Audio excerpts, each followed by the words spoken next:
Ça a marché. Moi, je suis allé au Mali à une époque, il n'y avait aucun problème. Maintenant, on n'y va plus. Mais qu'est-ce qui s'est passé? On a paupérisé le Mali. On a fait venir plein de Maliens. Le Mali est devenu pauvrissime. On a continué à exploiter les sous-sols justement pour avoir les matériaux rares qui nous permettent aujourd'hui de faire des voitures prétendument écologiques. C'est-à-dire les voitures hybrides qui fonctionnent aujourd'hui à l'électricité fonctionnent à l'électricité nucléaire. Et quand elles ne fonctionnent pas à l'électricité nucléaire, elles utilisent des métaux rares qui eux-mêmes sont prélevés en Afrique. Et voilà pourquoi on est au Mali. On n'est pas là-bas parce qu'on aime tellement la liberté qu'on les préserve du djihadisme. On s'en fout du djihadisme là-bas. On veut juste pouvoir exploiter, avoir des bases et pouvoir exploiter le sous-sol des Africains parce que la France est tellement islamophile de manière intérieure qu'elle est islamophobe sur la totalité de la planète. Il n'y a rien de... C'est formidable l'islam en France, mais alors dès qu'on peut tabasser des Afghans, dès qu'on peut tabasser des Irakiens, dès qu'on peut tabasser des Libanais, des Libyens, dès qu'on peut tabasser des Palestiniens, dès qu'on peut tabasser des Maliens, alors là, il n'y a aucun problème, on peut y aller. On fait des bombes, on fait des tapis de bombes, et voilà. 5 ou 6 millions de gens sont morts, de musulmans sont morts dans les frappes occidentales. Pour quelle raison? Parce qu'on vend des armes. Complexe militaro-industriel, possibilité pour les gens qui fabriquent des bombes, des avions à réaction, etc., de dire il n'y a pas de problème. Et après, on fait quoi? Quand on a fait beaucoup d'argent, on finance les chefs d'État américains, qui eux-mêmes financent ces guerres, qui sont des guerres islamophobes. Ces guerres islamophobes génèrent le terrorisme. Le terrorisme, il ne tombe pas du ciel. Voilà des gens à qui on a dit, vous aviez un pays, vous aviez un chef. Ce chef, c'était Adolf Hitler. On détruit votre pays et en même temps, on installe la terreur au quotidien. Que font ces gens-là? Ils arrivent en Occident, ils ont perdu leur famille, ils ont perdu des membres de leur famille, ils ont perdu leur boulot, leur dignité, leur pouvoir d'achat, leur langue, leur culture, leur tradition, leur nourriture. Ils ont perdu tout ça. Ce sont comme des animaux en cage et on leur dit voilà, vous avez la liberté, ils sont là, etc. Mais il y a des gens qui deviennent paumés et qui peuvent se faire endoctriner par l'islam politique parce que d'un seul coup, c'est un horizon, parce que c'est une hypothèse. Si on vous dit mais vous vivez dans un endroit qui vous déteste, ils sont tous racistes, votre pays, vous n'y êtes plus, vous n'y allez pas, vous n'y retournez pas, puis vous faites quoi? Vous avez un pays qui s'appelle l'islam. Votre pays, c'est l'islam, c'est l'Oumma. Donc je pense que tant qu'on n'aura pas une politique nationale, une politique européenne, une politique planétaire et mondiale, c'est-à-dire tant qu'on n'aura pas de projets qui ne soient pas des projets d'argent, de fric, en disant allez-y, circulez, c'est formidable, plus on a des migrants ici, plus on peut baisser les salaires. Évidemment, vous avez des gens, ils viennent du Mali, ils n'ont pas de papier, et ils viennent dire, moi si vous voulez, je vous fais la plonge. On leur dit d'accord, pas de problème, tu me fais la plonge, mais en même temps, pas de papier, pas de truc, je te donne un petit peu d'argent, pas de retraite, pas de sécurité sociale, les sans-papiers trouvent des petits boulots comme ça, et en même temps, quelqu'un qui arrive et qui dit, mais non, mais moi je veux un salaire, je veux des vacances, je veux une retraite, etc. On dit, mais qu'est-ce que vous imaginez? Donc, si vous ne voulez pas ce boulot-là, il y en a 200 qui attendent là. Donc, l'immigration telle qu'elle est pratiquée aujourd'hui, elle fait le jeu du capitalisme planétaire. C'est formidable, l'immigration. Et c'est pas étonnant si le MEDEF est pour, si la droite libérale, la gauche libérale sont pour, et qu'en même temps on dit venez, venez, venez, ça fait une main d'œuvre pas chère du tout, et en même temps on vous humilie, on vous exploite, on vous méprise. On va vous mettre dans des cages à lapins, on va laisser vos gamins dans les caves, il va falloir faire du trafic de hashish pour vivre, de cocaïne, de drogue, etc.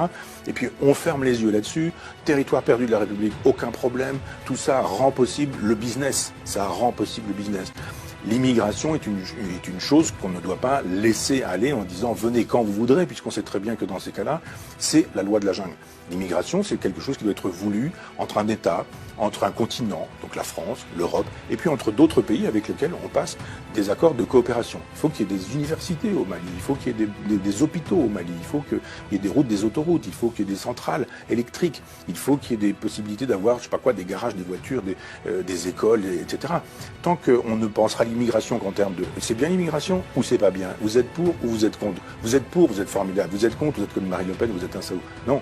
La question de l'immigration, c'est laquelle, quand, pourquoi, à quoi sert cette immigration aujourd'hui, pourquoi fait-elle le jeu du grand capital, pourquoi est-ce qu'effectivement ça permet de détruire le code du travail, pourquoi ça permet de détruire les salaires, pourquoi ça permet de détruire les retraites, parce qu'on a une main-d'œuvre qui est taillable et corvéable à merci, dès lors que quand on parle aujourd'hui de la traite des esclaves, c'est formidable d'aller chercher des poux dans la tête des gens en disant mais il y a une traite des esclaves là en 1492. Ouais, d'accord, très bien.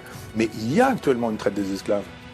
Quand on laisse passer tous ces migrants en disant venez, venez, venez, installez-vous où vous voulez, il y a toujours une toile de tente ici, il y a un bout de square là, il y a un endroit où vous allez pouvoir vous mettre à l'abri ici, puis voilà, puis débrouillez-vous pour le reste.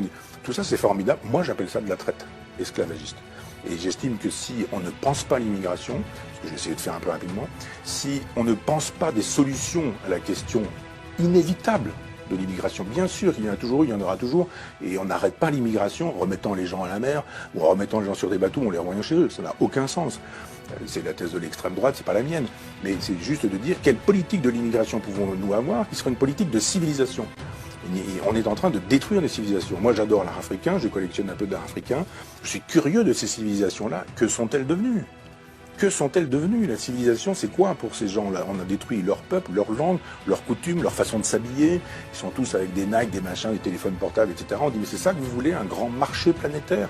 Avec des gamins qui sont des consuméristes. Des gamins pour lesquels l'horizon indépassable, c'est le grand magasin dans lequel on peut acheter, le supermarché dans lequel on peut acheter des choses, des objets, des biens avec lesquels on peut pouvoir frimer, montrer que, etc. etc. Mais quand vous regardez la sagesse africaine, on l'a pillée, on l'a massacrée.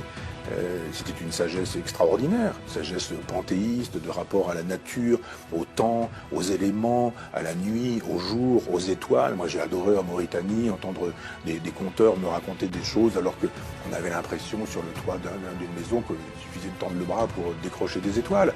Et on se dit, mais qu'a-t-on fait de la civilisation malienne, mauritanienne ? Ah ben, quand il s'agit d'avoir 3 statues au Quai Branly, c'est formidable, les arts africains, les arts premiers, ça c'est formidable. Mais quand il s'agit de dire qu'avez-vous fait de ces civilisations que vous continuez de détruire ?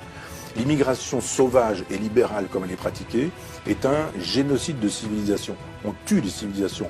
Mais le grand marché planétaire qui veut un gouvernement planétaire et qui ne veut que des individus qui consomment, quelle que soit leur religion et leur couleur de peau, a intérêt à dire traversez la Méditerranée, pas de problème. Venez chez nous, vous allez vider nos poubelles, vous allez utiliser les services sociaux, vous allez vous entasser dans des cages d'immeubles où ça va sentir les urines de chiens, de chats, de pistes d'humains, même ce genre de choses. C'est ça qu'on vous propose, vous allez vivre ici, c'est très bien, vous allez voir, avec des dealers qui font régner la loi. C'est ça qu'on veut. C'est pas l'idée que je me fais de la France, c'est pas l'idée non plus que je me fais de l'hospitalité.